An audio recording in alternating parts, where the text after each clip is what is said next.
del consumo el consumo y la utilización de redes sociales. En tercer lugar, de las aplicaciones relacionadas con el ocio y tiempo libre. En cuarto lugar, de la percepción de la violencia en las redes sociales utilizadas. Y por último, preguntábamos si se han modificado los hábitos de vida a raíz del confinamiento, ¿vale? Son los 5 temas que vamos a tratar. Bueno, pues como os decía, estos son los datos generales de la muestra. Han participado 203 personas. Como veis, han sido bastantes más mujeres que hombres. Suele ocurrir que en el ámbito del tercer sector las mujeres sean más participativas. Como veis ahí, pues las mujeres son casi el 80% de las personas que han participado. ¿Vale? El sondeo se abrió el 1 de junio del 2020 y ha estado abierto 6 meses para recoger los datos. En total han sido 45 ítems, que tranquilas que no os voy a hablar de los 45 ítems, solo es un avance. Y las respuestas se dividen en confinamiento y sin confinamiento, ¿no? Para hacer un poco esa comparativa y esa reflexión. ¿De acuerdo? ¿No pasa? Sí, vale, pasa. La edad y sexo de las personas que han participado en la muestra, como veis, las mujeres han participado bastante más.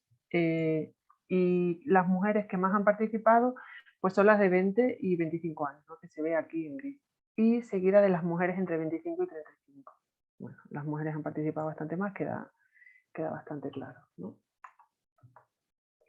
Tengo un problemilla porque no pasa. Sí, me tengo que dar un par de veces. Bueno, tipo de municipio. Preguntábamos si las personas que han participado lo han hecho desde el ámbito rural y el ámbito urbano, y como veis, casi el 60% de las respuestas son del ámbito rural y el 40% del ámbito urbano. Y como veis, quien más ha participado son las mujeres rurales, mujeres chicas, vamos, me refiero. Y la zona geográfica, el estudio se lanzó principalmente para hacerlo en Extremadura. Pero bueno, ya sabéis que se hizo a través de redes sociales, entonces ha contestado gente de otras comunidades autónomas. El 91% de las personas pues, han sido de Extremadura y el 9% pues lo veis ahí, ¿no? Pertenecen a otras provincias. Salamanca, Pamplona, Valladolid, bueno, ahí las veis, ¿no? Y de las personas que han respondido desde Extremadura, pues está casi a la mitad, Badajoz y Cáceres. Badajoz un poco más, un 47%, y Cáceres un 43%, pero bueno, más o menos es la misma proporción. En cuanto a la nacionalidad o al origen de las personas, el 99% de las respuestas son de personas con nacionalidad española. En el estudio no se preguntaba si eran nacidos en España o han adquirido la nacionalidad después, así que ese dato no lo podemos aportar. Solo que el 99% cuando han respondido tenían la nacionalidad española. Y de origen extranjero el 1%. Si lo veis ahí desagregado por sexo, pues bueno, la mayoría son personas con nacionalidad española. ¿Vale? En cuanto al nivel de estudios, podéis ver que quien más ha respondido son personas que tenían grados o que han cursado máster, 54 y 43, aunque también han respondido muchas personas pues, de grado, de ESO, de bachillerato, de FP, y llama la atención de que personas sin estudios han contestado solo 3 hombres y ninguna mujer. En cuanto a la ocupación, si os fijáis, la mayoría de las personas que han respondido son estudiantes, se ve ahí en verde en los dos gráficos, desempleados o desempleadas, bastantes más mujeres, y ambas de las anteriores, o sea, combinando que estudian y son desempleados, pues hay más mujeres que hombres también. Sin embargo, personas en activo, o sea, personas que están en la actualidad trabajando, hombres hay por debajo de 20 y mujeres un poco por encima de 20, más o menos es el mismo tramo. Seguimos. Bueno, empezamos ya con los bloques con el primer bloque, ¿no? Consumo y utilización de redes sociales, ¿no? En cada bloque hicimos varias preguntas y en esta preguntábamos qué redes sociales y de interacción usas. Pongo ahí hombre y mujer porque los ítems, las respuestas eran parecidas. Entonces, sin confinamiento, la mensajería instantánea, el WhatsApp y el Telegram es lo que más se usa, o lo que más han respondido, el 64%, Instagram un 58% y Facebook 37%. Y en confinamiento los datos cambian. La que más se usa son las mensajerías instantáneas Instagram también, y un 42% Facebook. Facebook no se ha modificado mucho, ¿no? Y las aplicaciones más descargadas por ambos sexos son el Zoom y el Skype. Tiene sentido, ¿no? Son las aplicaciones de comunicación. En confinamiento, pues quizás fue lo que más echamos de menos, poder comunicar. Un momentillo, a ver si pasa. Sí, bueno. Tiempo dedicado a redes sociales de hombres y mujeres, ¿no? La respuesta se concentra, no he traído todo el arco porque nos parecía mucho, y las respuestas se concentran en esto, ¿no? Sin confinamiento, el 63% de las personas decían que le dedicaban de 2 a 5 horas, y el 24, casi 25, 1 hora o menos de 1 hora. Sin embargo, en confinamiento los porcentajes han cambiado. Es curioso porque hay el mismo porcentaje, en las dos no es un error, es así, es un 40,88 en las dos respuestas. Aumentan, ¿no? Si lo veis, casi un 41% dice que de 2 a 5 horas, y casi un 41% también de 5 a 10 horas, que es un tramo bastante grande, ¿no? Como comentaba, en confinamiento las horas han aumentado mucho, y bueno, no hacemos distinción de sexo porque los resultados eran bastante similares. Ahora preguntábamos el tramo del día en el que se usan las redes sociales, ¿no? Igual no distinguimos entre mujeres y hombres porque las respuestas eran parecidas o casi iguales, ¿no? Sin confinamiento, casi el 60% dice que durante la noche y durante la tarde, y en confinamiento igual, los tramos predominantes son durante la tarde y durante la noche. Sin embargo, hubo un cambio bastante significativo en el tramo de la mañana, que antes del confinamiento era casi un 17, un 16,74, antes del confinamiento, y en confinamiento un 36,45, o sea que aumenta bastante.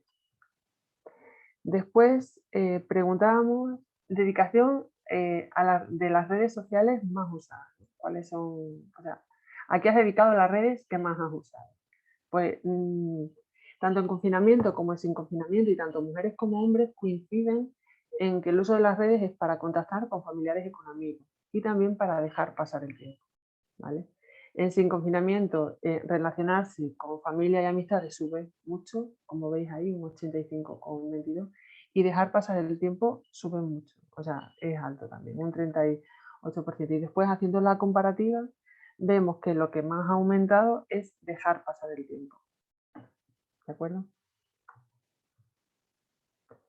Perdonad si las paso lento, es que no funciona, no sé por qué, no pasa. Sí, ya ha pasado, creo que sí, sí, vale. En tercer lugar, pues entramos en el bloque de aplicaciones relacionadas con el ocio y con el tiempo libre. Bueno, pues las aplicaciones más usadas enfocadas al ocio y tiempo libre, tanto con mujeres y con hombres, las hemos dividido igual, como os comentaba, en confinamiento y sin confinamiento. Y yo creo que obedecen un poco a la lógica, ¿no?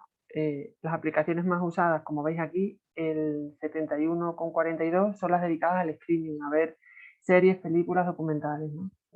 Claramente.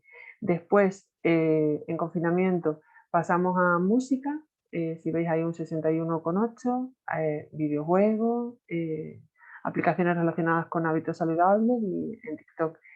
Y sin confinamiento hubo un cambio de tendencia. Las aplicaciones más utilizadas, la primera que más se usa es la relacionada con escuchar música, ¿no? Tipo Spotify o así. Después los vídeos en streaming, y en tercer lugar los videojuegos. Como veis, la diferencia entre el uso en confinamiento y sin confinamiento es bastante diferente, ¿no?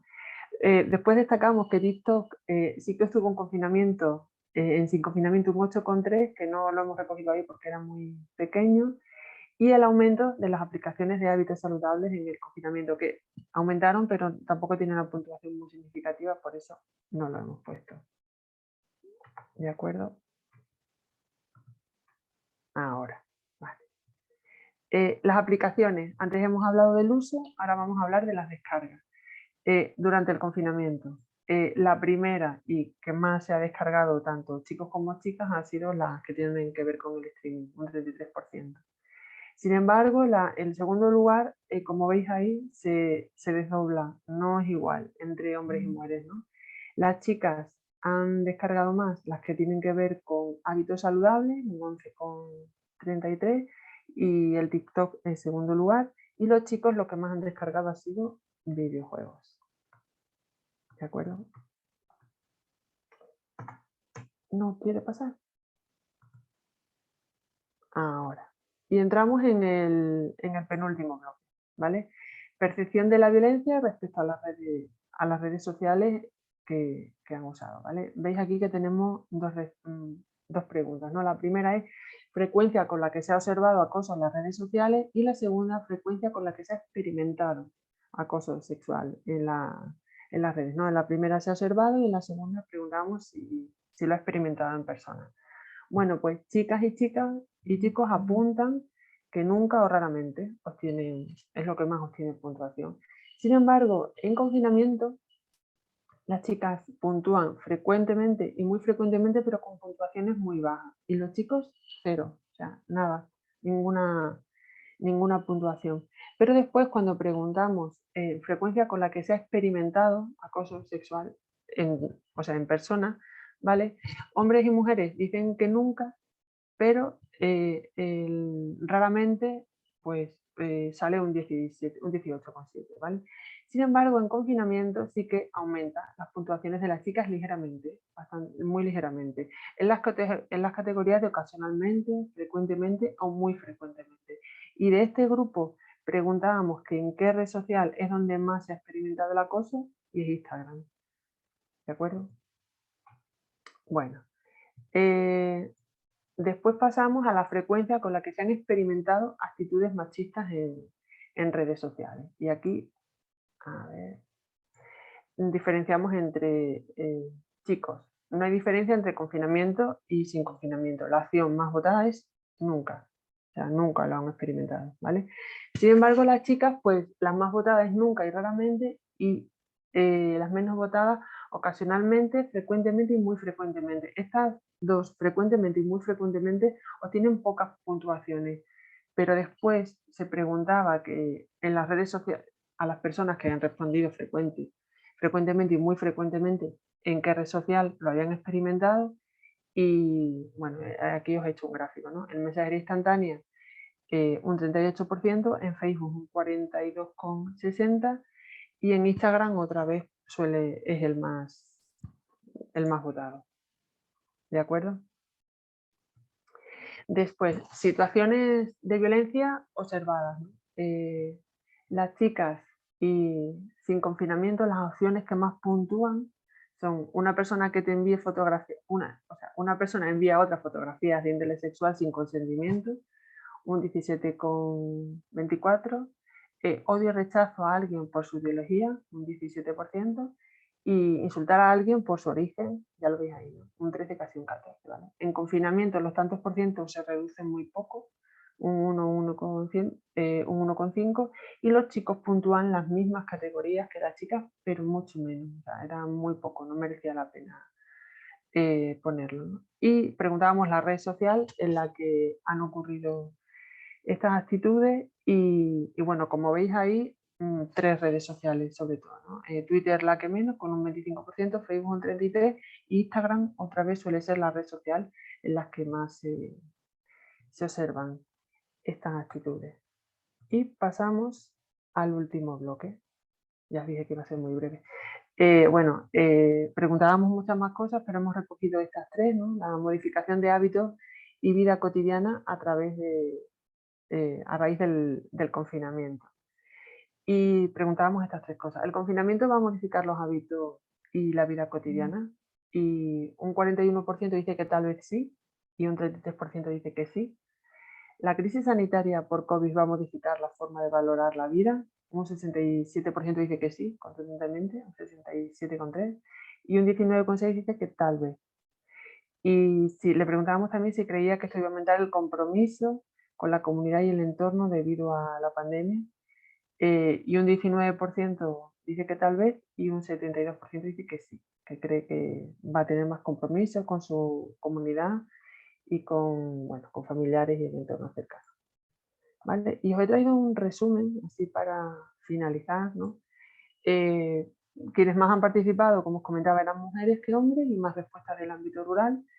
y el tiempo dedicado a redes sociales aumenta significativamente en el confinamiento. Y luego he traído los ítems que me han parecido más importantes, ¿no? En confinamiento, en las redes sociales, las mañanas es el tramo del día que más aumenta, y dejar pasar el tiempo es a lo que aumenta el doble, ¿no? Lo dedicamos más a eso. Y las aplicaciones, pues las aplicaciones más descargadas son las de streaming, y las chicas, ya lo comenté antes, hábitos saludables y TikTok, y los chicos, videojuegos. Y en el tema de violencia percibida o vivida, las chicas son las que más experimentan el acoso, y la red social donde más se experimenta acoso, actitudes machistas y situaciones de violencia es Instagram. No nos sorprende mucho, los estudios que estamos leyendo apuntan por ahí, y las actitudes machistas pues las experimentan solo las chicas. Pues con esto terminaríamos. Os dejo ahí la web de la asociación, el teléfono y mi correo, y el correo de la asociación. Si tenéis alguna pregunta, pues lo vemos al final.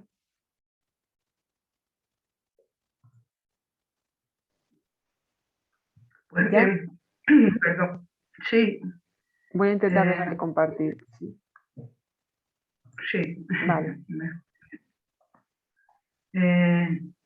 Si Mónica está preparada, ve compartiendo si quieres.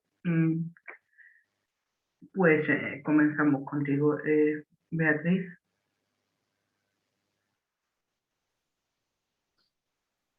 Pues vamos a continuar, que vamos rapidito. Pues es un gustazo presentar a Mónica Alario Gavilán en esta intervención de pornografía y violencia sexual.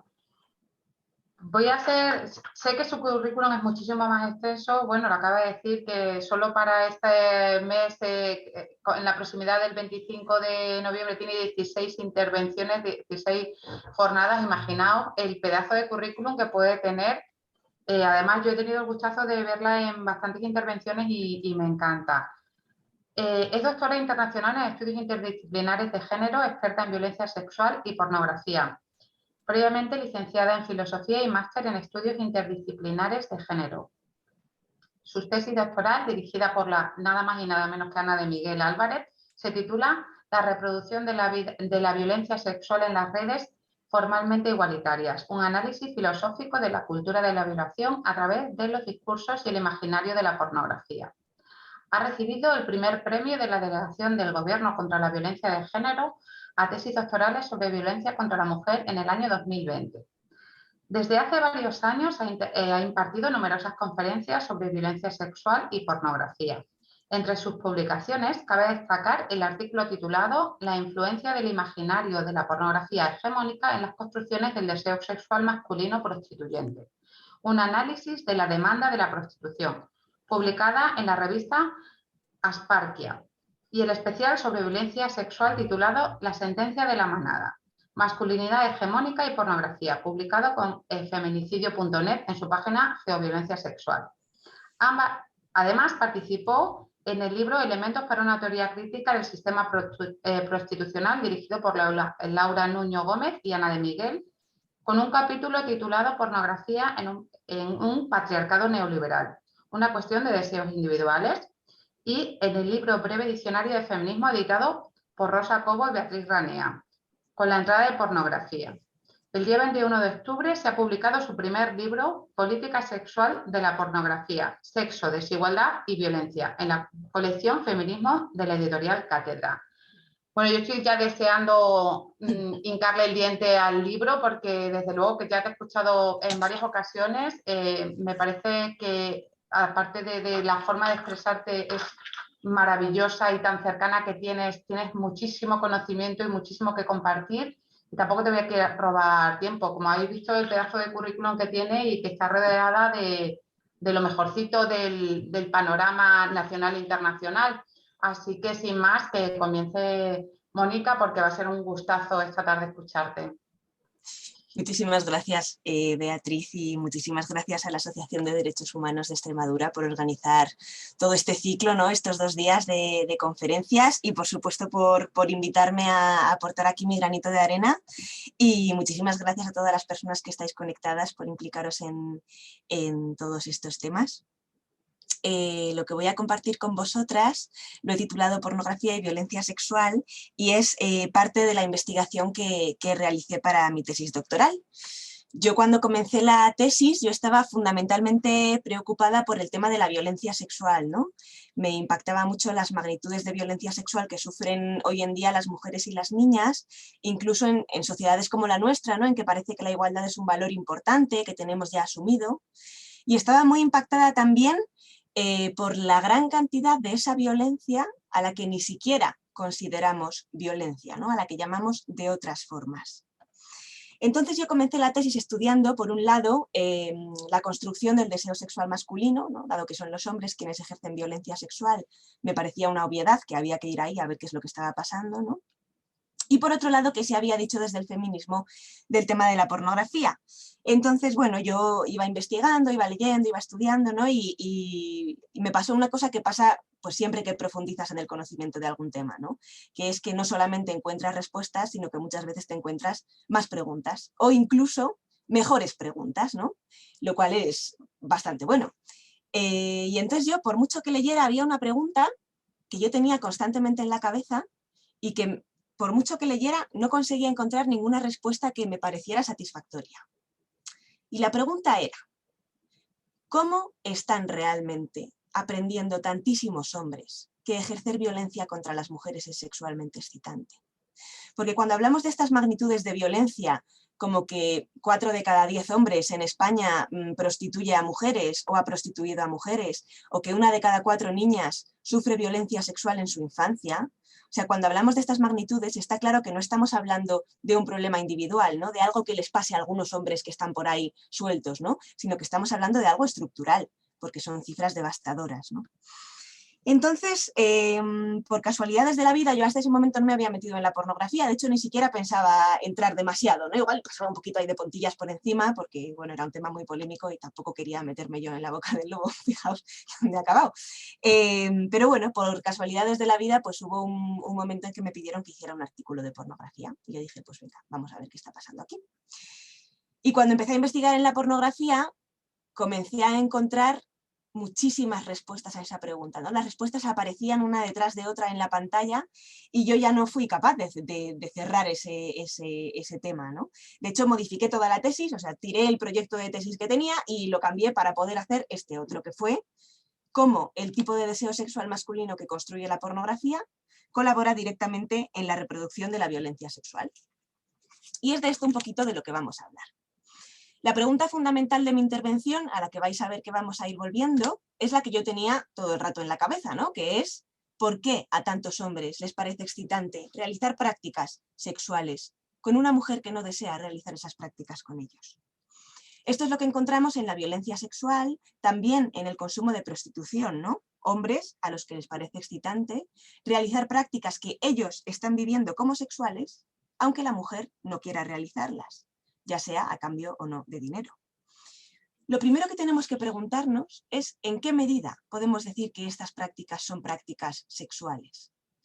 Y para responder a esta pregunta a mí me gusta trabajar con una definición de la Organización Mundial de la Salud que dice que violencia sexual contra las mujeres es todo acto sexual, la tentativa de consumar un acto sexual, los comentarios o insinuaciones sexuales no deseados, o las acciones para comercializar o utilizar de cualquier otro modo la sexualidad de una persona mediante coacción por otra persona, independientemente de la relación de ésta con la víctima. La clave de esta definición es que está diciendo que violencia sexual es cualquier acto que tenga connotaciones sexuales que o bien no sea deseado o bien no sea consentido por la mujer hacia la que se dirige. Creo que es fundamental que tengamos en cuenta que no es lo mismo el deseo y el consentimiento, ¿no? Una mujer puede desear realizar una práctica y no dar su consentimiento porque al día siguiente tiene que madrugar un montón porque tiene una entrevista de trabajo y se quiere levantar pues muy relajada, ¿no? Y entonces dice, mira, tengo ganas pero mejor otro día, ¿no? En este caso, en que hay deseo pero no hay consentimiento, si se dan esas prácticas no son sexo, sino que son violencia sexual. El ejemplo contrario nos da mucho más de sí para analizar en los patriarcados en que vivimos, ¿no? Una mujer puede dar su consentimiento a realizar prácticas que no desea por muchísimos motivos, ¿no? Porque quien se lo está pidiendo es su pareja y no siente que tenga derecho a decirle que no. Porque tiene una necesidad económica y le están ofreciendo dinero a cambio. Porque son muchos hombres y tiene miedo a sufrir un nivel de violencia física mayor en caso de que intente mantener sus límites, ¿no? En todas estas ocasiones en que no hay deseo por parte de las mujeres y hay un consentimiento forzado, de nuevo no podemos hablar de sexo, sino que tenemos que hablar de violencia sexual. Aunque parezca una obviedad, es muy importante que aprendamos a distinguir el sexo de la violencia sexual. Para que algo sea sexo, tiene que estar basado en la reciprocidad y es imprescindible que cuente con el deseo de las mujeres y con un consentimiento, ojo, que nace de ese deseo. El consentimiento válido es el que nace del deseo. Yo deseo realizar una práctica y por tanto digo sí, quiero realizarla, ¿no? El consentimiento que nace de otras circunstancias, de otras expresiones del ambiente, ese no es un consentimiento válido porque no tiene un deseo sexual detrás. Por el contrario, algo es violencia sexual cuando no está basado en la reciprocidad. Es decir, cuando o bien no hay deseo por parte de las mujeres, o bien no hay un consentimiento que nazca de ese deseo, o bien no hay ninguna de las dos cosas. Volvamos entonces a nuestra pregunta. ¿Por qué a tantos hombres les parece excitante realizar prácticas sexuales con una mujer que no lo desea? Ahora ya podemos entender las comillas, ¿no? Esas prácticas no son sexo, sino que son violencia sexual, precisamente porque la mujer no quiere realizarlas. Ya tendría que estarnos pitando el cerebro con otra pregunta, ¿no? Que es, claro, si esas prácticas no son sexo, sino que son violencia sexual, ¿por qué las llamamos prácticas sexuales? Cuando deberíamos quizás llamarlas prácticas violentas, ¿no? ¿Qué está pasando aquí? Bueno, lo que está pasando es que vivimos en un patriarcado en que predomina la visión masculina y esas prácticas no son sexo, pero sí que son sexualmente excitantes para los hombres. Y en un patriarcado cualquier cosa que excite sexualmente a los hombres pasa a ser denominado sexo, aunque de hecho sea violencia sexual. En esta intervención vamos a ir a buscar respuestas a esta pregunta a dos lugares. En primer lugar, a la construcción de la masculinidad y sexualidad masculina y en segundo lugar, a la pornografía. Empecemos entonces con el tema de la masculinidad y de la sexualidad masculina. Sabemos desde hace ya varias décadas, ¿no?, que la desigualdad entre hombres y mujeres no se debe a las diferencias biológicas, no se debe a los sexos, sino que se debe a los géneros. Los géneros son las construcciones sociales que se encargan de reproducir la desigualdad de poder entre hombres y mujeres. Esto, en otras palabras, equivale a decir que la masculinidad, por definición, es una construcción social que consiste en oponerse a la feminidad y en situarse por encima de lo femenino. Podemos ver esto muy claro en la socialización masculina, ¿no? ¿Qué tipo de comentarios recibe un niño cuando tiene comportamientos femeninos? Recibe comentarios como mariquita, nenaza, no hagas no sé qué, que pareces una niña, ¿no? El niño aquí ya está aprendiendo que para él, que podría estar situado aquí, comportarse como si fuera una niña le sitúa en este otro lugar. Y está aprendiendo, por tanto, que para no sufrir esa humillación, él tiene que estar constantemente intentando posicionarse por aquí encima, ¿no? Claro, ocurre una cosa, y es que esa supuesta superioridad en que consiste la masculinidad no es algo que exista por sí mismo, no es real, no es natural, no aparece en el mundo a no ser que los hombres se encarguen de establecer esa desigualdad de poder, ¿no? Por eso tienen que estar constantemente intentando establecer esa relación de dominio, ¿no?, de superioridad de poder. Y además esta demostración de poder sobre las mujeres debe ser reconocida por los demás hombres, por el grupo de iguales masculino, porque un hombre solamente va a ser considerado suficientemente hombre si el resto de hombres le reconoce como un igual. Entonces nos tenemos que preguntar cómo pueden los hombres mostrar esa masculinidad consistente en posicionarse por encima de las mujeres. Hasta hace no demasiados años, las propias leyes daban a los hombres derechos que las mujeres no tenían, o incluso hacían a las mujeres depender directamente de los hombres para sobrevivir. Ahí los hombres no tenían que hacer grandes esfuerzos para sentir que estaban por encima de las mujeres, porque todo en la sociedad apuntaba a que realmente estaban por encima, ¿no? Gracias a la lucha feminista podemos decir a grandes rasgos que esto en la actualidad en el Estado español pues no está pasando. Bien. En la actualidad los hombres pueden sentir esa superioridad de poder en todos los privilegios que aún tienen en su vida cotidiana, pero también es cierto que tenemos un movimiento feminista muy potente que cada vez está señalando más esos privilegios como algo injusto y como algo ilegítimo. Lo que encontramos entonces en el avance hacia sociedades más igualitarias es que los hombres cada vez tienen menos terrenos en que intentar posicionarse por encima de las mujeres. La masculinidad se va viendo acorralada. Claro, lo que tenemos que preguntarnos entonces es ¿a qué terreno se ha desplazado ese deseo masculino de posicionarse por encima de las mujeres?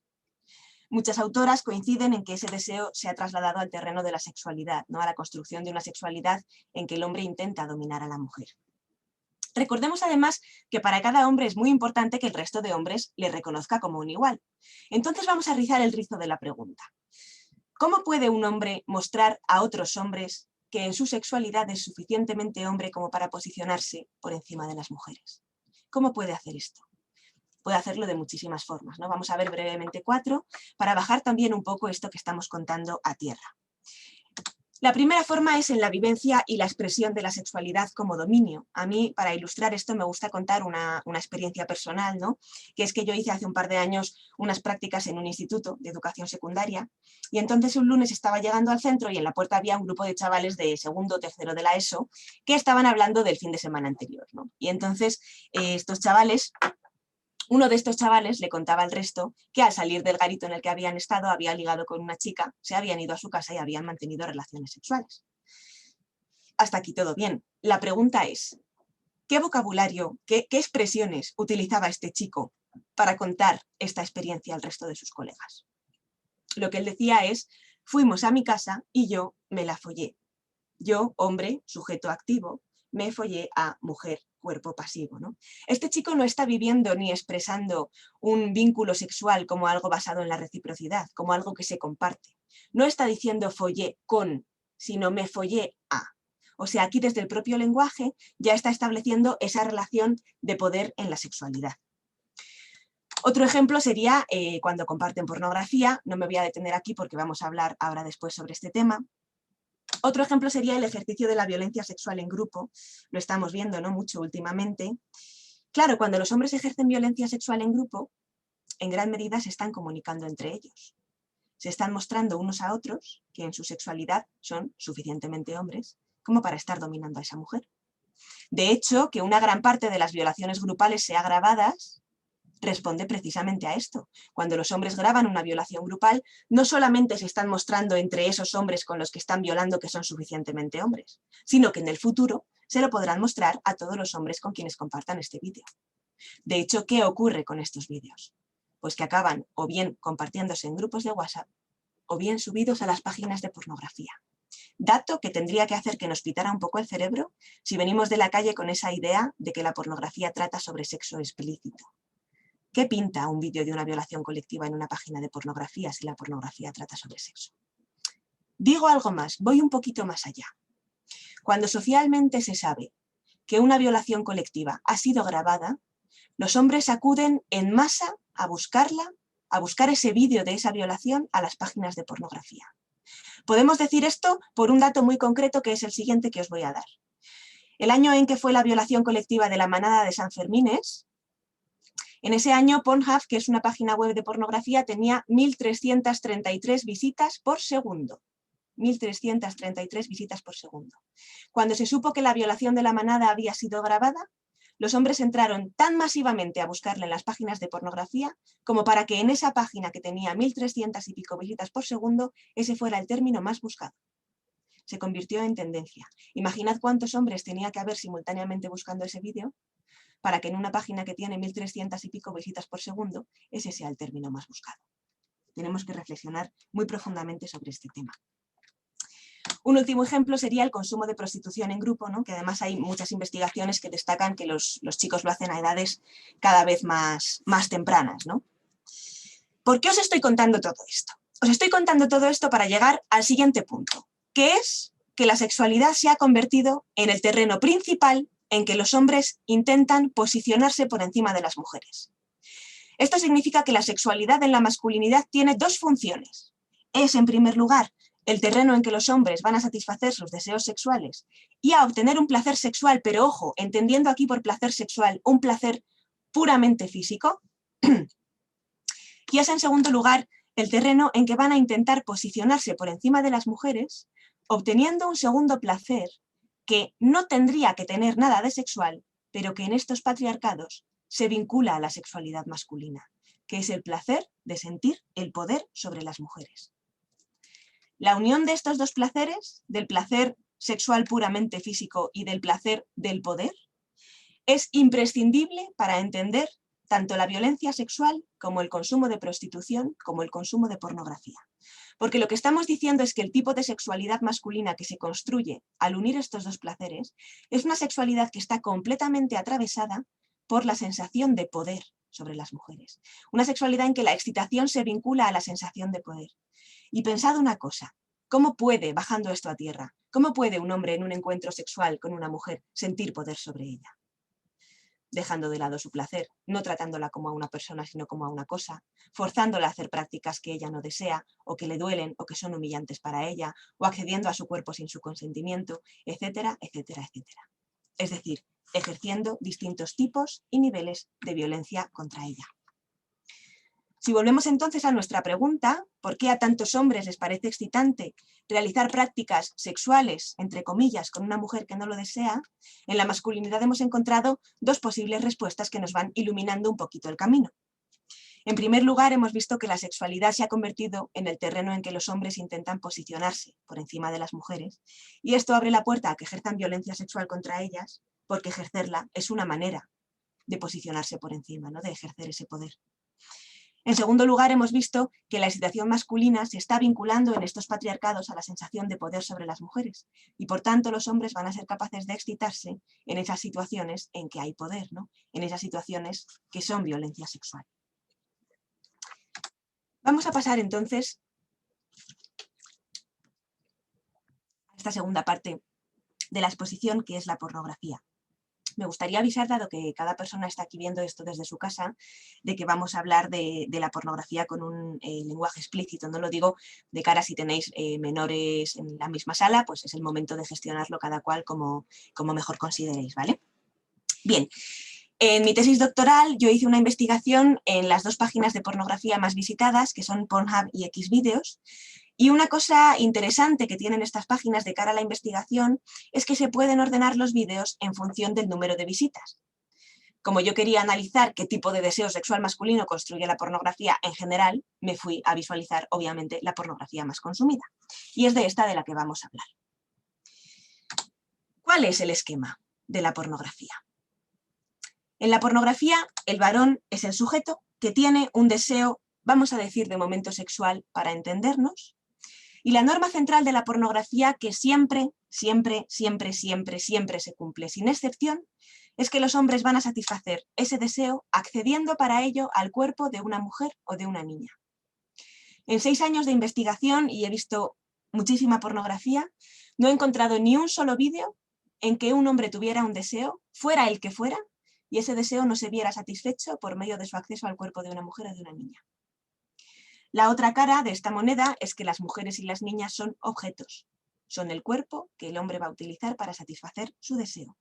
Y están completamente deshumanizadas. Es irrelevante que haya o no haya deseo y consentimiento por su parte, porque lo único relevante es que el hombre satisfaga su deseo. Y él lo va a hacer independientemente de que la mujer quiera o no quiera, o de que sea una menor.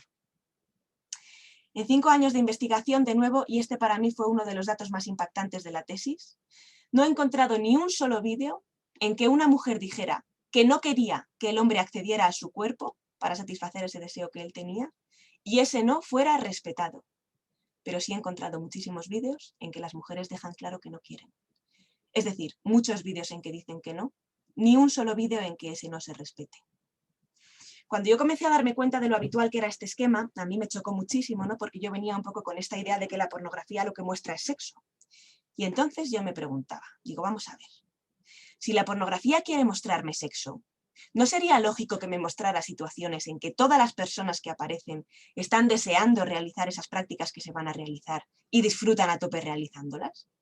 O sea, ¿por qué ese empeño de la pornografía en dejar claro que las mujeres no quieren?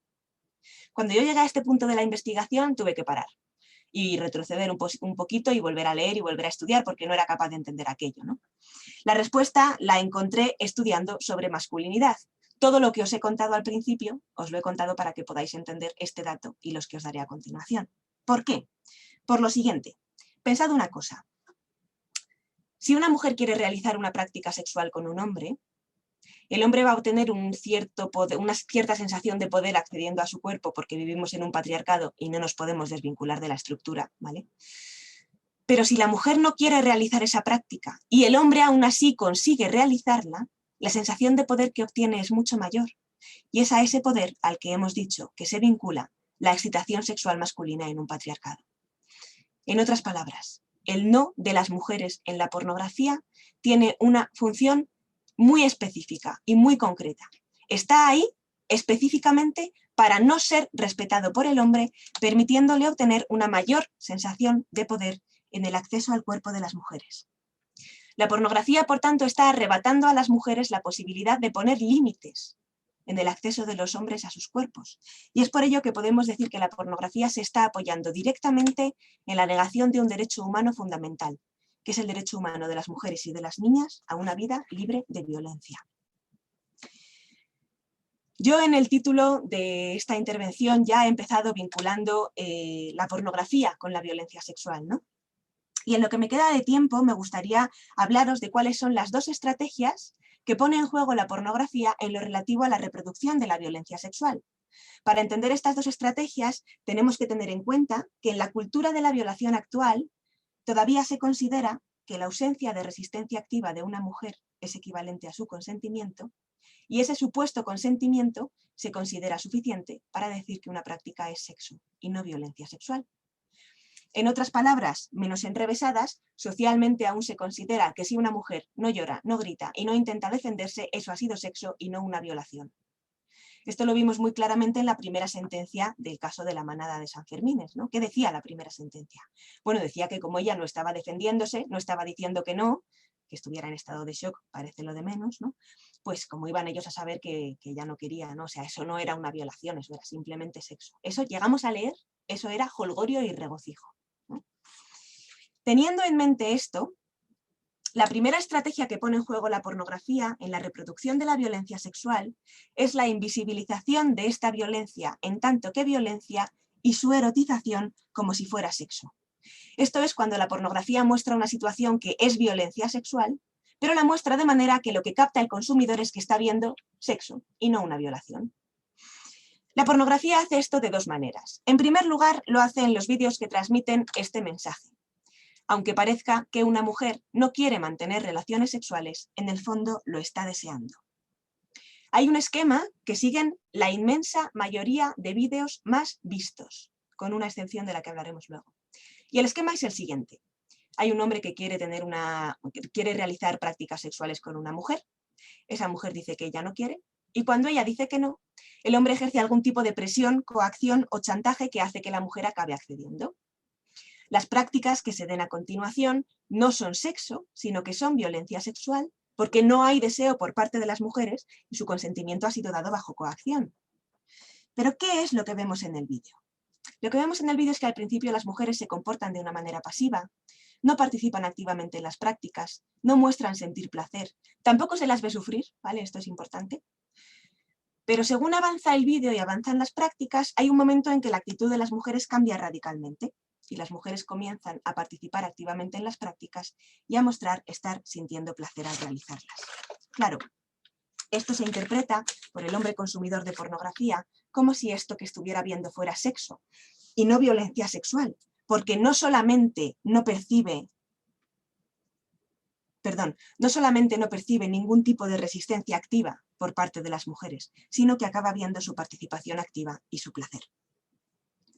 Algunos ejemplos de títulos de vídeos que tenían este mismo esquema, para que veáis también el vocabulario que emplea la pornografía, serían los siguientes.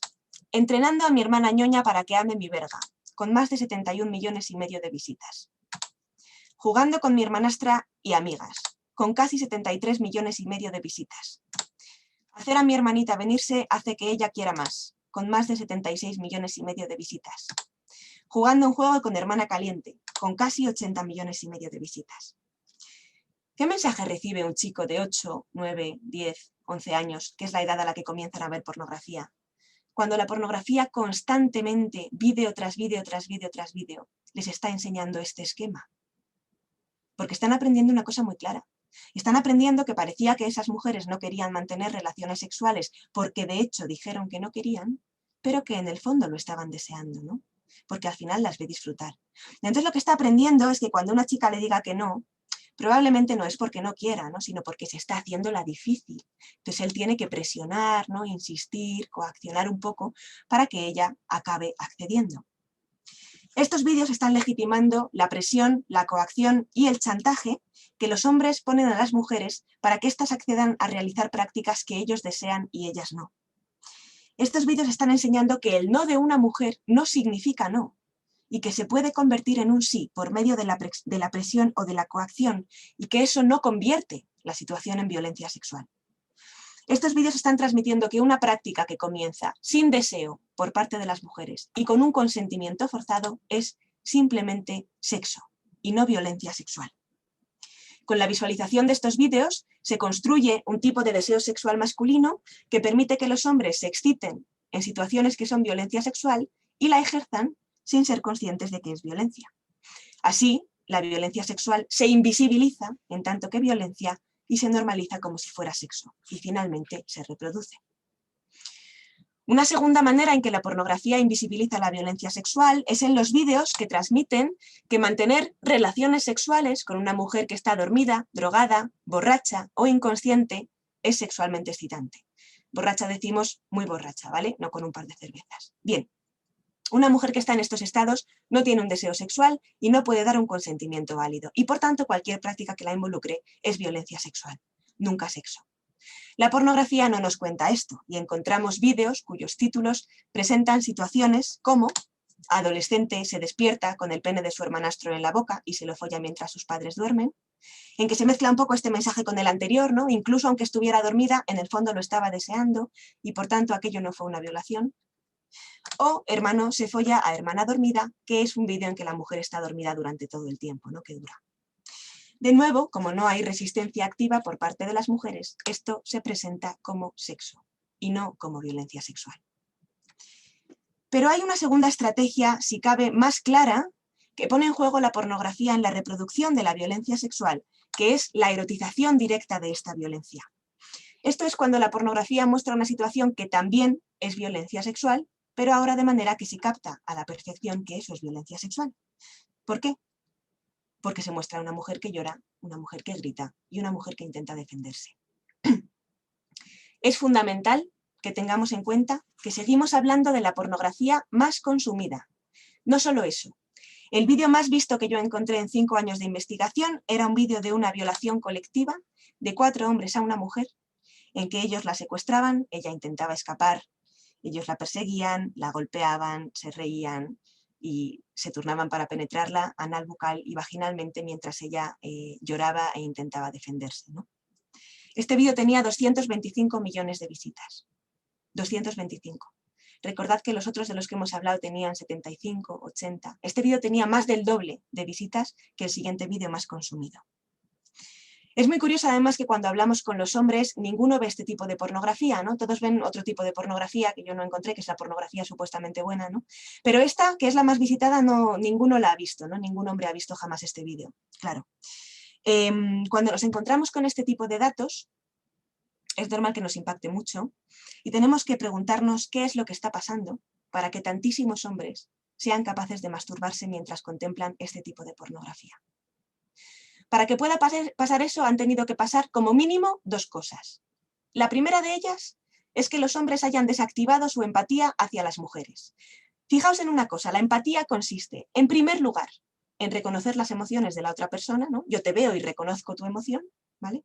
Y en segundo lugar, en compartir esas emociones con la otra persona porque la consideras como tu igual.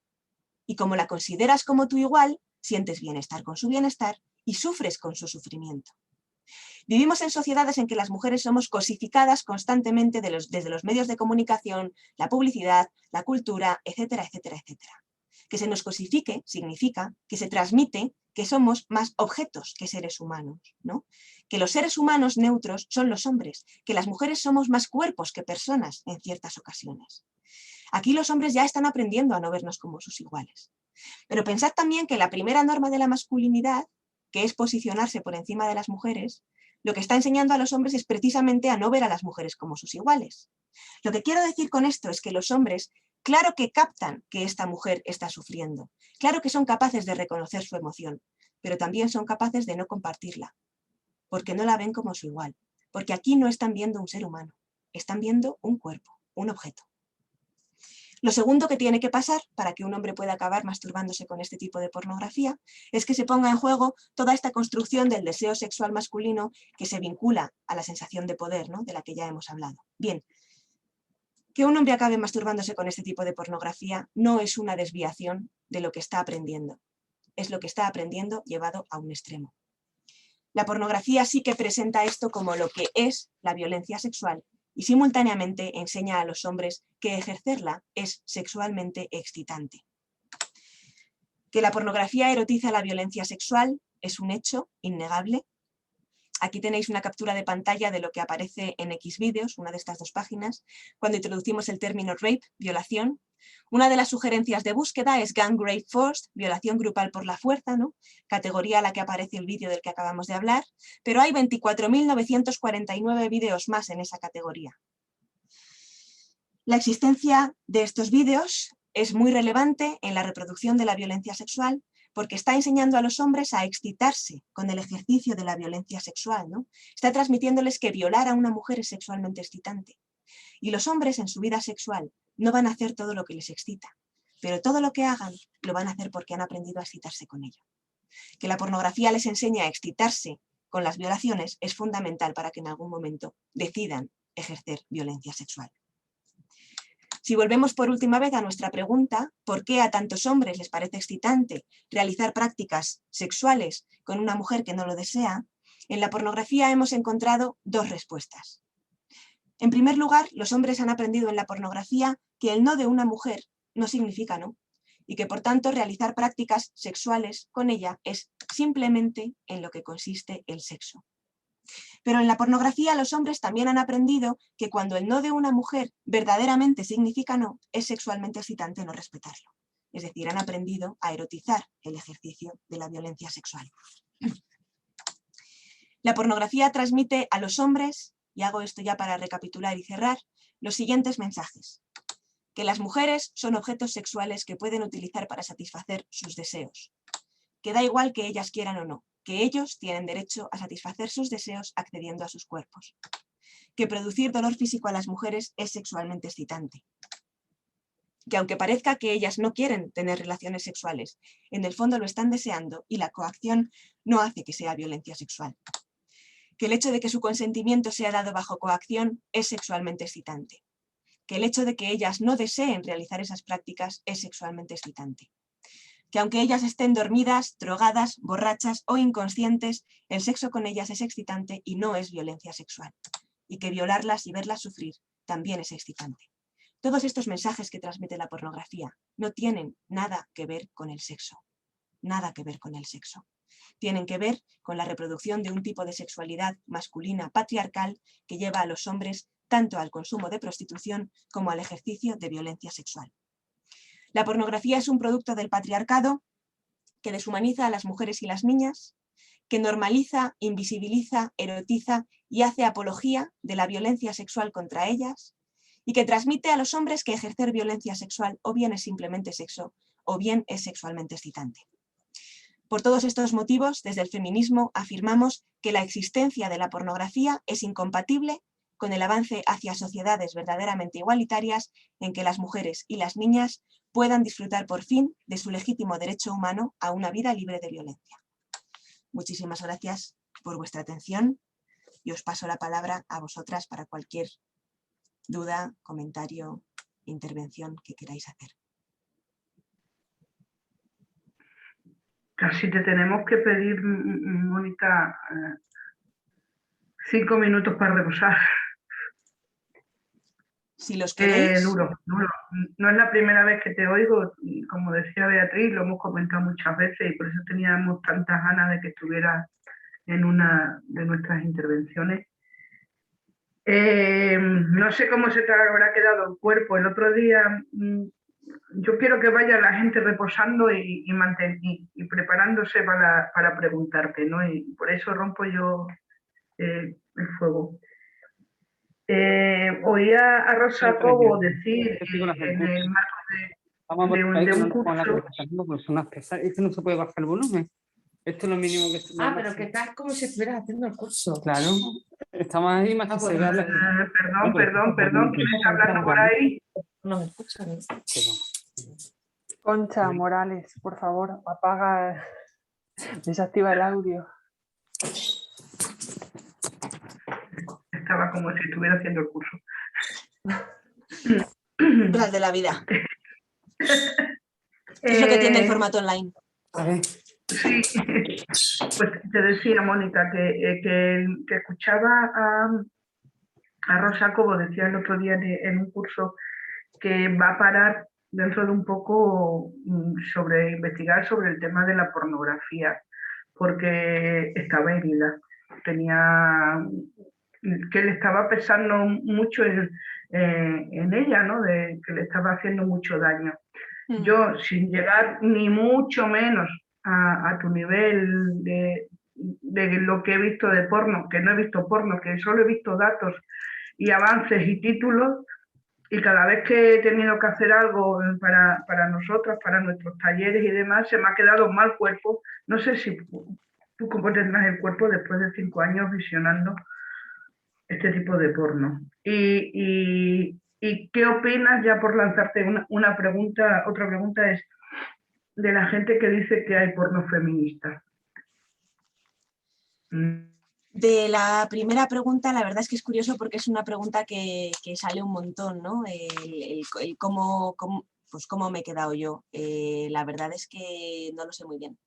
O sea, porque han sido muchos años, han sido 6 años al final, constantemente trabajando con la pornografía y además son 6 años en que te encuentras muchas cosas que te hacen bloquearte, ¿no? Y sentir muchísimas emociones muy intensas, pero que yo en el momento en que estaba haciendo la tesis yo no tenía tiempo para pararme a gestionarlo, ¿no? O sea, yo tenía que seguir, había unos plazos, ¿no? Entonces yo tomé una decisión que es voy a abrir aquí un cajoncito y voy a ir metiendo todas las emociones que esto me transmita y ya en el futuro las gestionaré. El problema es que el futuro es el presente, ¿no? O sea, esto está pasando ya y es muy difícil porque yo me doy cuenta de que son cosas que tengo muy, muy bloqueadas. O sea, está siendo un trabajo de recuperación a nivel emocional muy duro porque se quedan muchas cosas ahí metidas, se enquistan si no lo has hecho a tiempo y cuesta luego sacarlas y curarlas, ¿no? Es muy delicado. No he hablado aquí de ese tipo de pornografía, pero cuando tengo conferencias más largas hablo también de la pornografía en que aparecen menores, ¿no?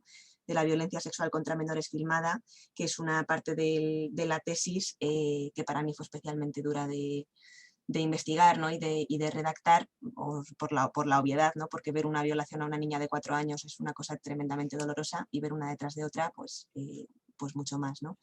Entonces, bueno, son cosas que yo hice porque quería hacer y es así, porque la investigación me parecía que estaban ahí las respuestas y yo no quería dejar de hacerla, pero efectivamente es muy doloroso, ¿no? De hecho, esta es la primera vez que puedo responder a esta pregunta porque me la han hecho 1 millón de veces y es la primera vez que soy capaz de articular un discurso al respecto porque estoy empezando a ser capaz de pensar en ello, ¿no? O sea que esto lo estáis escuchando en primicia.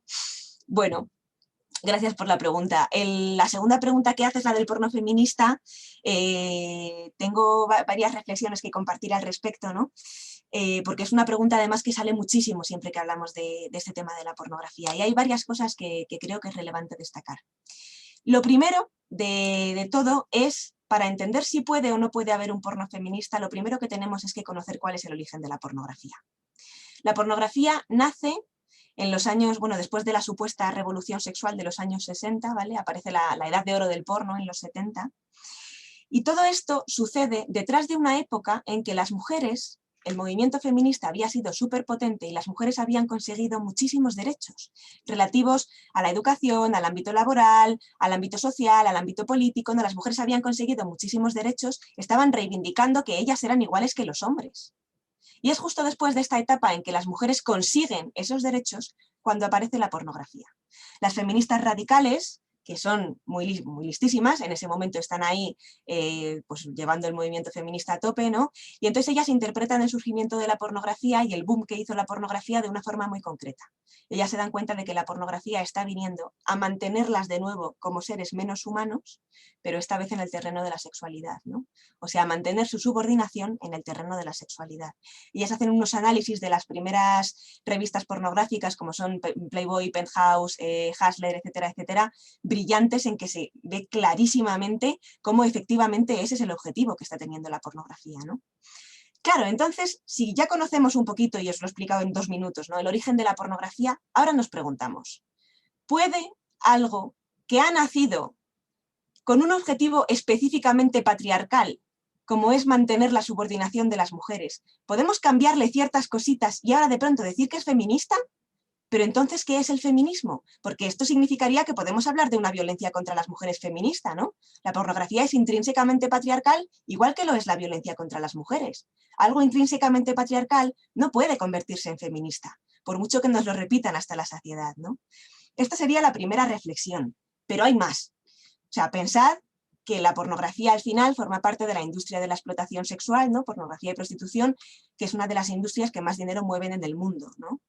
Claro, qué conveniente es para esa industria duplicar el nicho de mercado, ¿no? Si veníamos haciendo productos para hombres, ahora vamos a hacer productos para las mujeres. ¿Y cómo se lo vendemos? Pues le ponemos el adjetivo feminista y ya estaría, ¿no? Entonces, como estrategia de la industria, la verdad es que ha funcionado muy bien porque ha llegado a todas partes este tema. Pero todavía tenemos más.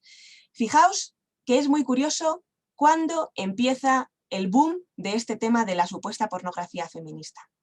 Todo el mundo empieza a hablar de la pornografía feminista precisamente cuando las feministas estamos poniendo en el centro la violencia sexual y la pornografía. Perdón, cuando estamos poniendo en el centro la pornografía por sus relaciones con la violencia sexual. Entonces es cuando llegan esas voces que dicen, ah, pues hacemos otro porno, ¿no? Claro que si os paráis a pensarlo es como, vamos a ver. O sea, no estamos criticando la pornografía porque haya poca variedad. Ninguna feminista nunca ha criticado la pornografía porque haya poca variedad. La estamos criticando por sus relaciones con la violencia contra las mujeres. Hacer otra pornografía, si fuera posible hacer una pornografía feminista, no es una solución al problema que estamos planteando, ¿no? O sea, finalmente todo este tema de la pornografía feminista se ha utilizado y se sigue utilizando en muchísimos sitios para desviar el tema, ¿no? Para desviar el foco del debate. Estamos analizando la pornografía por sus relaciones con la violencia y se nos desvía el debate hacia si hacemos otra pornografía.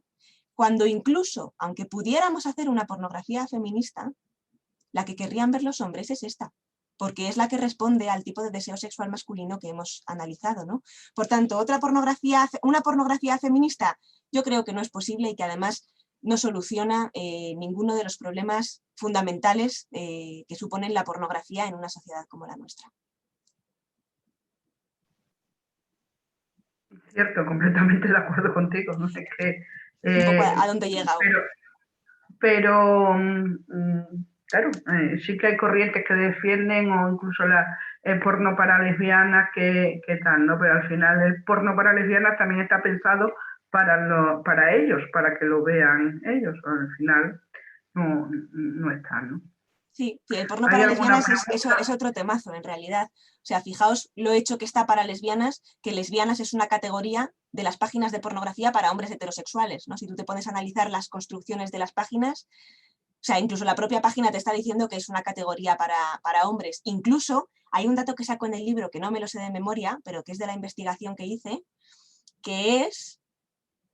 No recuerdo el porcentaje, pero lo habitual que es que en los vídeos pornográficos en que aparecen mujeres supuestamente lesbianas, bueno, obviamente que acabe un hombre apareciendo en escena, por supuesto, ¿no? Con lo cual muy lesbianas no serán, ¿no?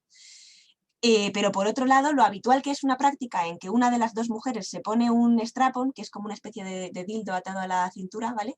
Y la otra le hace una felación al dildo, que no le da placer a ninguna de las dos porque ni el dildo, o sea, ni una tiene sensibilidad en el dildo porque no es parte de su cuerpo, ni la otra tiene el clítoris en la garganta, por mucho que siga siendo una fantasía pornográfica, ¿no? Entonces es claramente hecho para que los hombres puedan verlo, ¿no? O sea, es como tremendo, sí. Es un dato que a mí me hacía mucha gracia cuando lo capté, ¿no? Está claro que no es para nosotras. A ver, alguien, Silvia, ¿quieres preguntar en directo? Bueno, pues plantea en el chat, dicen, y unas prácticas sexuales consensuadas y placenteras son para todas las partes, ¿no podría ser un buen porno? Bueno, creo que lo has dicho. Claro, pues No sí, sé si se me escucha de todas formas. Sí, se te escucha. No se te ve, pero se te escucha. Ah, vale, buenas a todas. Hay algunas cosas en las que no estoy de acuerdo. De todas formas, primero, gracias por la charla y por mostrarnos todos estos datos, que la verdad es que es una locura todo esto. Pero, no sé, hay algunas cosas que me chocan. Por ejemplo, esto último que has dicho, aparte de la pregunta que he puesto, no sé, al final, a ver, ¿cómo me explico? Es verdad que el porno es súper patriarcal y es un objeto, una herramienta súper directa que tiene para atacarnos en, pues eso, materia sexual y demás, y una forma también de, bueno, pues de mantenernos sumisas, esclavizadas sexualmente, supeditadas a lo que es el patriarcado, y evidentemente es el hombre heterosexual, cis, blanco, quien encarna todo esto, ¿no? Pero me ha chocado un poco cuando has hablado del tema del porno lésbico, ahora, por ejemplo, cuando has dicho, bueno, ha chocado un montón de cosas. No sé, que entraba en acción un hombre, que evidentemente muy lesbianas no eran, que lo que se chupaban el dildo, a pesar de que no les causaba placer. Yo no estoy defendiendo ni quiero defender al hombre ni al porno, porque al final es que es lo que es. Pero no sé, creo que también es un poco entender la sexualidad de una manera un poco más integral. O sea, yo, por ejemplo, sí que soy homosexual, soy lesbiana y yo, evidentemente, de entrada tampoco me voy a liar con un chico y tal, pero también entiendo la sexualidad de una forma más completa, holística. Si una persona me atrae, pues me atrae, a pesar de que políticamente, pues me considero, también soy lesbiana, ¿no? Que no es simplemente una orientación sexual, que también son formas en las que plantarse, formas políticas. No sé, creo que estoy liando muchas cosas ahora mismo. No sé, lo que quiero decir en general, que al final creo que la sexualidad es abierta o debería serlo y no estar tan encasillada.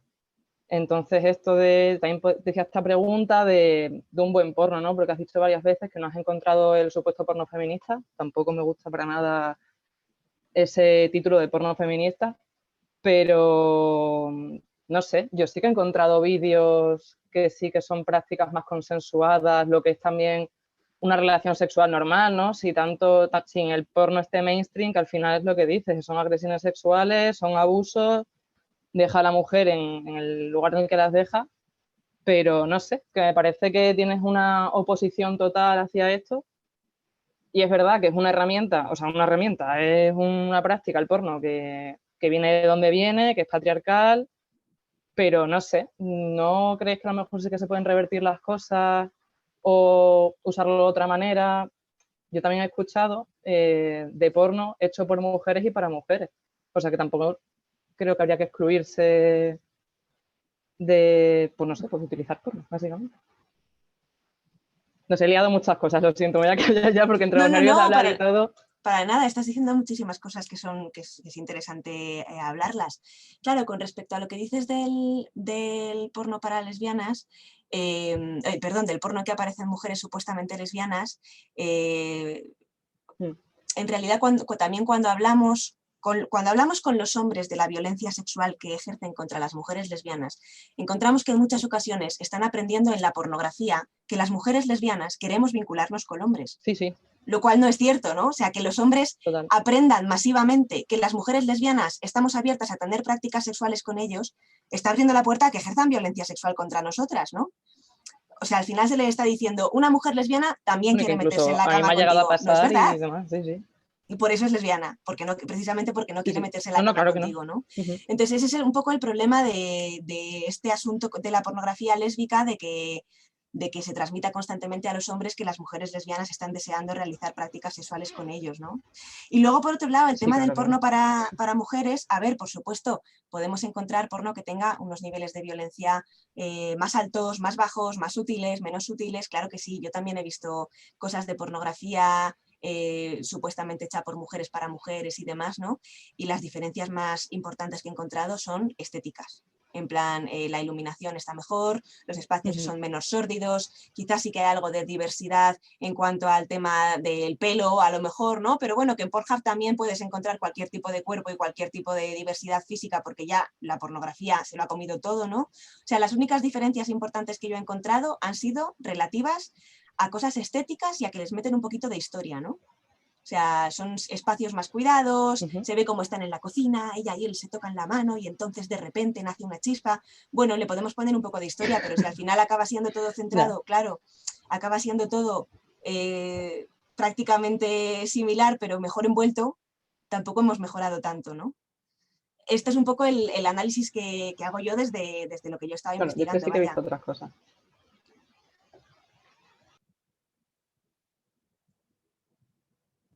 Creo que más había pedido la palabra María Esther.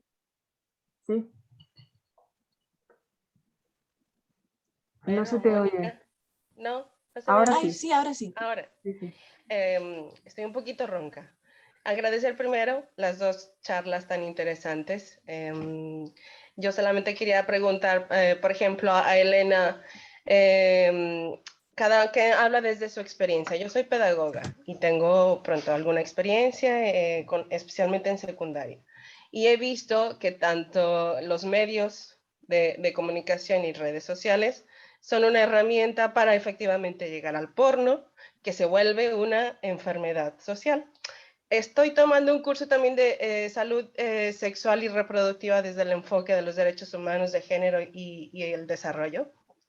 Y estábamos hablando de la violencia sexual. Llegamos al capítulo de la violencia sexual y entonces uno de los trabajos era hacer esta reflexión de dónde se origina esta violencia sexual y por qué.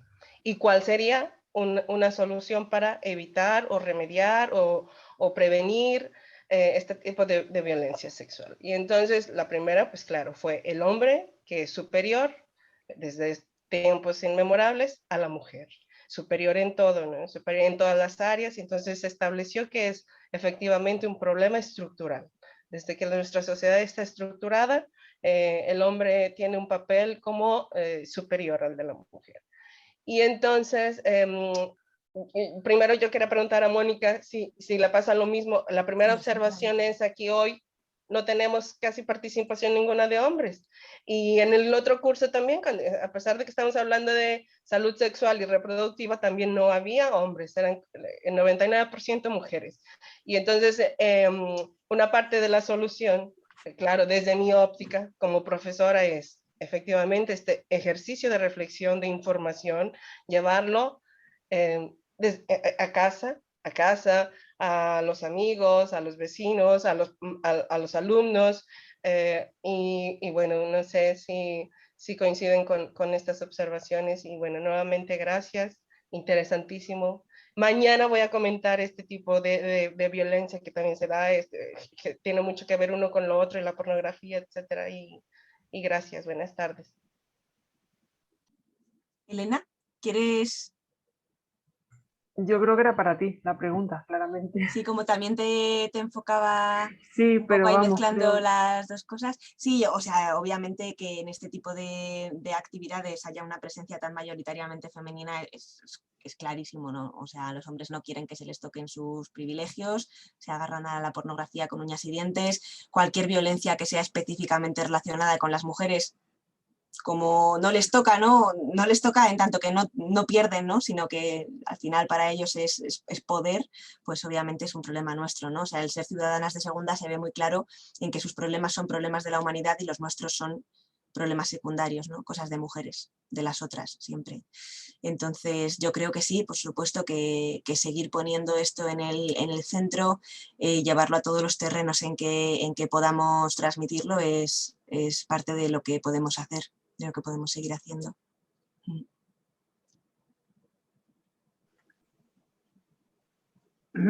no me voy a quedar con las ganas de preguntarte soluciones. ¿Cómo empezamos a atajar esto? Ya, y muchas veces me doy cuenta de que yo suelto la bomba y luego me voy, ¿sabes? Y es como, ¿pero qué hacemos? Sí, ¿qué hacemos? A ver, podemos hacer distintas cosas, ¿no? Yo siempre abogo mucho por el tema de la educación y demás. O sea, la pornografía, en una sociedad igualitaria la pornografía no va a existir. Esto creo que está claro, ¿no? Entonces, ¿cómo vamos a llegar hasta ese punto? Tumbar a la industria directamente desde arriba es muy complicado porque no interesa, porque a quienes pueden ponerle límites ya la propia industria se ha encargado de untarles y de que no les compense nada poner límites a todo este tinglao, a todo este mercadito que tienen ahí montado, ¿no? Claro, entonces el tema es que tenemos que intentar luchar contra esto desde la educación, ¿no? Entonces, si nos damos cuenta de dónde se están poniendo los pilares, o sea, si cogemos el caminito que hemos ido viendo que lleva hasta el tema de la pornografía y la violencia sexual, y nos vamos a los primeros pasos que se dan muy en la infancia, cuando les transmitimos a los chicos que ser chico es mejor que ser chica, que por tanto las chicas están por debajo, que por tanto ese poder lo van a llevar al terreno de la sexualidad y finalmente ahí va a entrar la violencia sexual, ¿no? O sea, hay un hilo conductor entre decirle a un niño que ser niño es mejor que ser niña y la violencia sexual. Hay un hilo conductor clarísimo, ¿no? Que espero haber transmitido más o menos, pero que si no lo repetimos, ¿no? Entonces, aquí ya tenemos que empezar a desactivar cosas. O sea, la sociedad le va a transmitir al niño que ser niña es peor, que las niñas están por debajo. Tenemos que desactivar eso constantemente, ¿no? Pero también lo hemos visto en el tema de la empatía. O sea, si tenemos las magnitudes que tenemos de violencia sexual, es porque los hombres pueden no empatizar con las mujeres. Es como si desarrollaran una especie de interruptor, ¿no? Entonces las mujeres que son cercanas a él, las que sí que le importan, su madre, su hermana, pues con esas sí que puede llegar a empatizar, ¿no? Pero el resto son cuerpos. Entonces, si es un cuerpo y no un ser humano, no tiene derechos humanos. Si es un cuerpo y no un ser humano, yo lo puedo utilizar para satisfacer mis deseos sexuales, independientemente de que ella quiera o no quiera, ¿no? Entonces, la empatía, ¿tenemos que trabajarla en los niños? Vamos, tiene que ser una prioridad, no me salía la palabra, tiene que ser una prioridad trabajar la empatía en los niños, desde el momento cero, ¿no? Porque la sociedad patriarcal se la va a ir desactivando. Todo el tema de la cosificación de las mujeres, aquí tampoco he entrado, pero es otro pilar importante del que hablo cuando son cosas así como más largas o de varios días y demás. La cosificación de las mujeres en las paradas de autobús, en los anuncios de la tele, en los productos culturales, ¿no? O sea, todo eso que sigue transmitiendo que las mujeres somos cuerpos y no seres humanos, también tenemos que irles enseñando a desarrollar una mirada crítica, ¿no? O sea, tenemos que conseguir que cuando ellos se encuentren con la pornografía, que se la van a encontrar, que cuando ellos se encuentren con la pornografía sientan el mismo revoltijo estomacal que se nos ha quedado aquí al hablar de ella. O sea, el día en que un chaval con 11 años encuentre estos vídeos pornográficos y diga,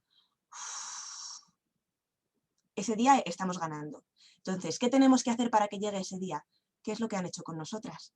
Quiero decir, no es imposible que haya seres humanos que rechacen el porno porque a nosotras nos pasa, ¿no? Porque nos consideramos seres humanos a nosotras mismas y empatizamos con esa mujer que está en la pantalla y por tanto no nos gusta lo que vemos. O sea, el día que consigamos que un hombre encienda un vídeo pornográfico y sienta eso mismo, porque esté viendo ahí algo que no le excita sexualmente, sino que le revuelve las tripas, ¿no? Ese día estamos ganando y tenemos que conseguir llegar a ese punto. Yo creo que esos serían como un poco los tres pilares básicos que hay que ir tocando, ¿no? Pero fijaos lo absurdo que suena, que lo que tenemos que conseguir es que nos consideren seres humanos. Es que es tremendo decir esto en el siglo XXI, pero al final es de lo que va todo esto. Sí, desde luego, y los comentarios que está habiendo en el chat, pues van todos encaminados a eso, de vaya cuerpito que nos ha tocado esta tarde. Ya lo todas. siento. No, es que es necesario, pero también hilando un poco con lo que decíamos, es verdad que somos las mujeres las que estamos aquí en su mayoría, es verdad que somos las que empatizamos, las que lo sufrimos, las que entendemos que somos seres humanos y lo tenemos muy claro, esa parte, y no hay tanto hombre, y por supuesto no son los hombres los que ven el porno duro, ¿no? Ninguno, igual que todas conocemos a una mujer que ha sido víctima de violencia machista, ninguno conoce a ningún hombre que ha sido, que es un agresor, maltratador, sino todo lo contrario, que todos conocen al cuñado ese que, pobrecito, que lo han denunciado y era un desgraciadito. Yo creo que estamos en el camino, por lo menos porque también es verdad que las feministas, que somos abolicionistas, porque el feminismo es abolicionista, lo estamos entendiendo y estamos utilizando también las redes. Y tú lo has dicho al inicio, o sea, este año en las puertas del 25 de noviembre tienes 16 intervenciones, 16 jornadas. Ya se está hablando de otros tipos y otras manifestaciones y se está incluyendo la pornografía, que es, como dice Rosa Cobo, la prostitución en diferido, se está incluyendo ya vamos a acabar con todo esto. Porque todo esto es violencia hacia la mujer. Entonces, esos pasos los estamos haciendo. El feminismo, tu cierre de la intervención ha sido con esas frases. El feminismo está luchando, el feminismo es abolicionista y tenemos que acabar con el porno, que es la antesala de la prostitución y es una violencia hacia las mujeres. Y también enlazando con lo que decía también Rosa Cobo, y enlazando también con una pregunta que habían hecho en el chat o que estaban manifestando, que el deseo es construido, y eso lo puedes explicar tú mucho mejor que yo. El deseo se construye, ¿verdad? Y ahí te lo dejo para que tú lo puedas decir, porque era una de las preguntas que estaban diciendo en el chat, pero el deseo es el deseo, ¿no? El deseo lo construimos. Claro, el deseo es construido, por supuesto que el deseo es construido. Sí, sí, totalmente. O sea, el deseo es construido. Quiero decir, por eso funciona la publicidad, por ejemplo, ¿no? O sea, si el deseo no se construyera, ¿para qué cualquier empresa que quiere venderte algo te lo quiere meter primero por los ojos? Para construirte el deseo de tenerlo, ¿no? O sea, es obvio que el deseo es construido. ¿Por qué aquí no comemos gusanos y en otros sitios sí? Porque el deseo se ha construido de manera diferente, ¿no? O sea, tenemos muestras infinitas de esto, ¿no? Entonces, claro que el deseo es construido, ¿no? Y precisamente por eso, pues, hay que trabajar hacia unas construcciones del deseo que no incluyan la violencia, ¿no? Yo creo que esa es la clave. Sí, yo no sé si queda alguna pregunta más. Yo he recogido algunos de los comentarios, si os parece. Bueno, el que has comentado tú, una cosa es el deseo y otra las prácticas. El deseo no es consciente, decía Silvia Vaz, pero bueno, se ha hablado de eso. Después Carmen decía: reconozco que estas ponencias me están dejando más sobrecogida que la de ayer, quizá porque me ha bajado una realidad que no conocía con unos datos brutales. Luego hablaba alguien del buen porno y luego hay alguien que pregunta, que no recogió el nombre, pero también puede haber mujeres que se exciten con este tipo de vídeos, con el porno que tú has explicado. Sí, eso era yo, Fátima. A ver, no con ese tipo de vídeos, sino con visionando pornografía, me refiero. Dos personas realizando acto sexual. Que cómo, no sé cómo explicar, cómo decirlo. ¿Cómo soluciona que para esas mujeres también que quieran visionar esos vídeos en los que sean vídeos consentidos, digamos, consentidos por ambas partes, de los que actúen, de los que tal? Ay, no sé cómo explicarte. Que tanto hay hombres como mujeres que visionan porno. Hombres, mayoritariamente hombres, evidentemente, pero que también hay mujeres que se excitan viendo porno. Sí, no sé cómo decirlo, de que, claro, lo que ha dicho antes, creo que, claro, de cómo se soluciona para quien se excite viendo esos vídeos. ¿Cuál es la solución en la que no se daña a las mujeres, en la que no sé, que no sé. Claro, la solución en la que no se daña a las mujeres es, primero, que los hombres dejen de consumir porno y, segundo, que la industria deje de querer mujeres para grabarlas en este tipo de circunstancias, ¿no? El tema de que a las mujeres les pueda excitar la pornografía, claro, o sea, ahora mismo vivimos en un patriarcado de consentimiento, ¿no? O sea, hay dos tipos de patriarcados. Tenemos los patriarcados de coacción y los patriarcados de consentimiento. En los patriarcados de coacción, las leyes son las que están manteniendo la desigualdad, ¿no? Que lo hemos mencionado antes de pasada. Son patriarcados en que el propio derecho, ¿no? La propia legislación está dando menos posibilidades a las mujeres que a los hombres, ¿no? Ese no es nuestro caso. Nosotros vivimos en un patriarcado de consentimiento, y en un patriarcado de consentimiento la desigualdad se reproduce por la construcción de los deseos. Se construyen los deseos de los hombres de manera que deseen estar aquí, y se construyen los deseos de las mujeres de manera que acabamos deseando estar en el lugar que nos corresponde, ¿no? O sea, por supuesto que a una mujer le puede excitar ver pornografía, porque la sexualidad al final es una sexualidad patriarcal que se ha construido para que ella aprenda a erotizar su propia subordinación. A las mujeres se nos enseña a erotizar nuestra subordinación.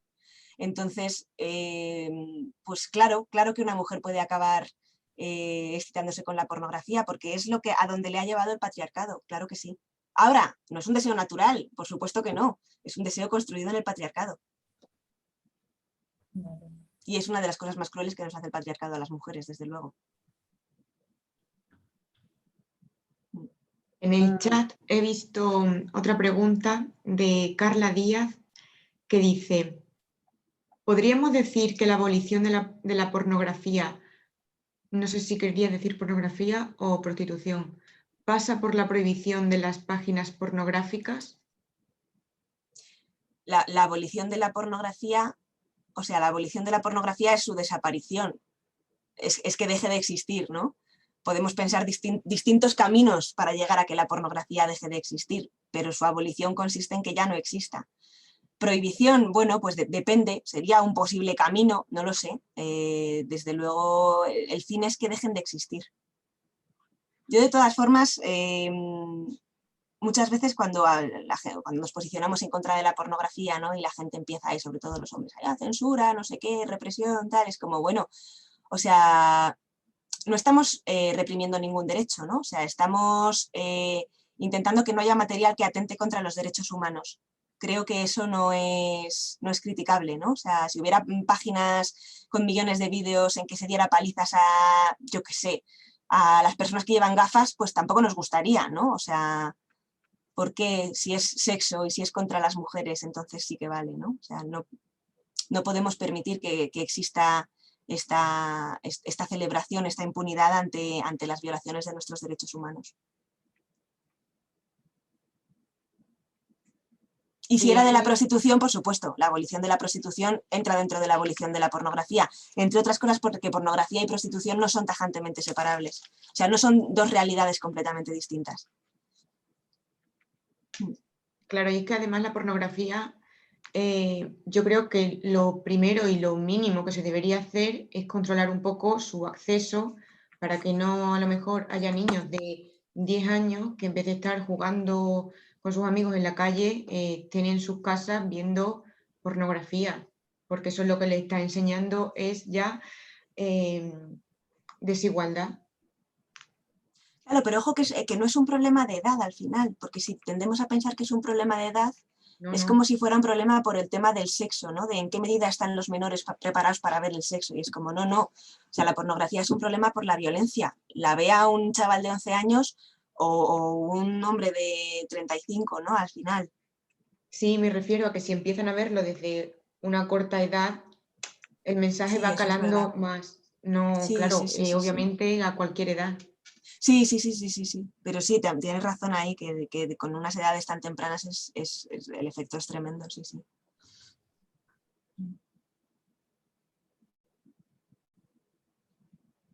¿Hay más cosas? A ver, no sé, no nos da tiempo a recabar todos los comentarios. ¿Hay algún comentario sobre el tipo de sexual, o sea, los gustos sexuales y la orientación sexual? Que dice Laura Felder, que dónde acaba el gusto y empieza la orientación.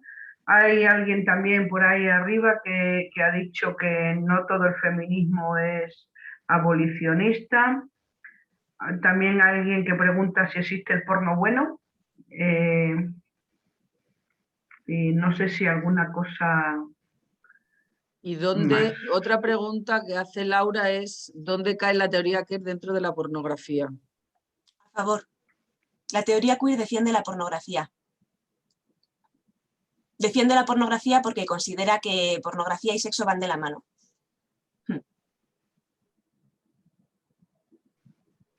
De hecho, no sé si quieres comentar algo más sobre las otras cuestiones que se hablaban, ¿no?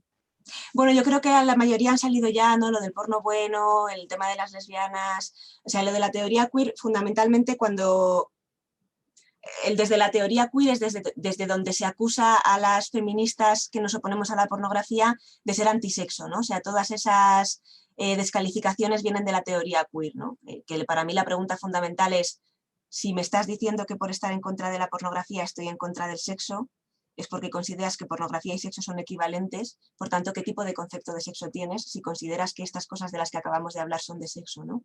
Entonces, la teoría queer es en defensa de la pornografía y de la prostitución como parte de la libertad de elección de las mujeres.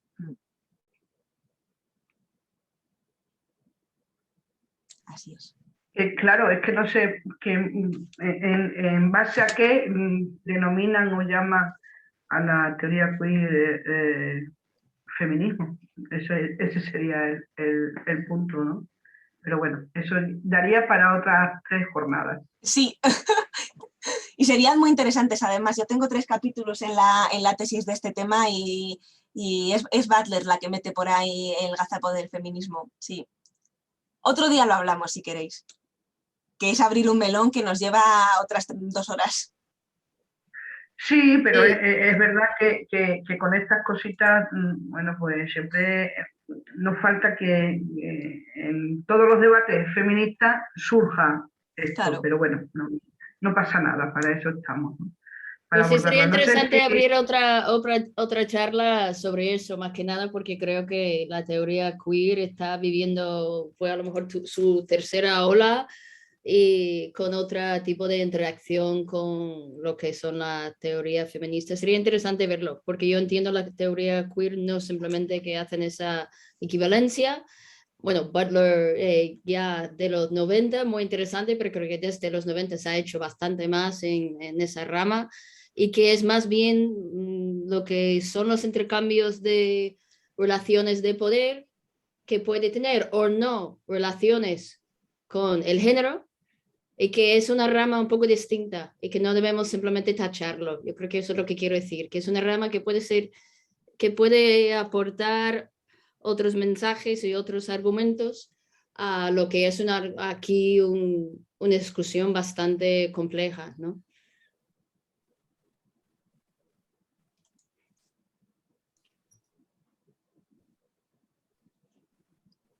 No sé si queréis que hablemos de esto o que lo dejemos con otra, bueno, yo simplemente estoy diciendo que sería un tema interesante para otra charla, porque me parece bastante amplia y creo que ese tipo de complejidades es lo que realmente hace interesante ese tipo de charlas también.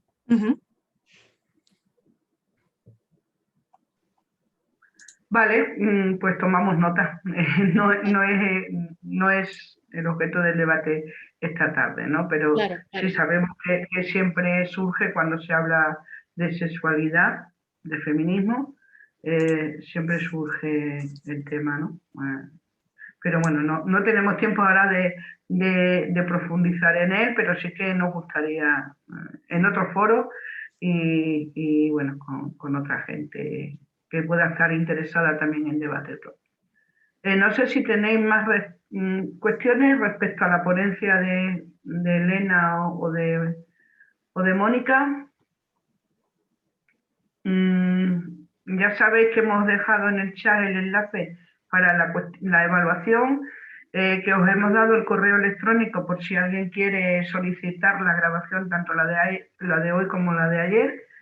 Y no sé si mis compañeras quieren añadir algo, Elena, Beatriz, Belén, Pura, Montaña. Yo añadir que gracias, que mañana mismo voy a por tu libro porque voy atrasada o tengo tanto ahora que leer con respecto a este tema que me pillas ahí me pillas de lado ahora mismo, pero vamos, que no me lo pierdo, lo tengo clarísimo, que felicidades por todo el trabajo.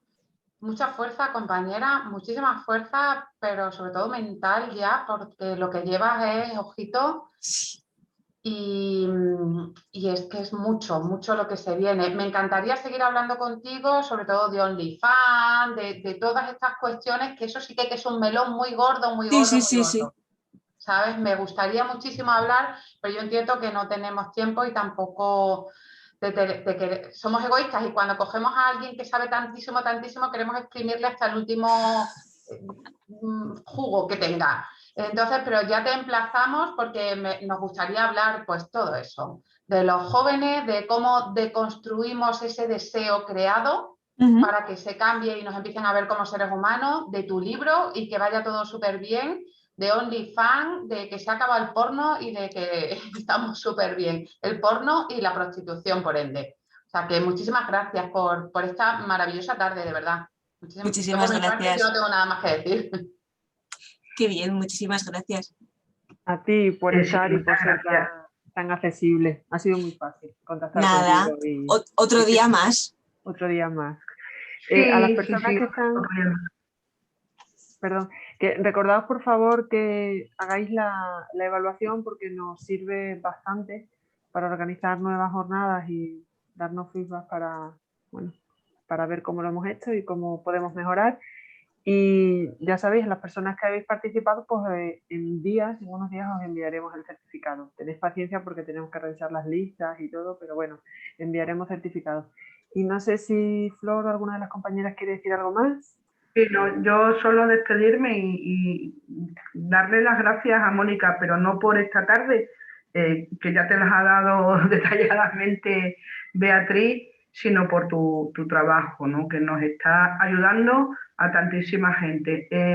Ojalá te recuperes y sigas con mucha fuerza para este campo, abrir otros y lo que tú desees.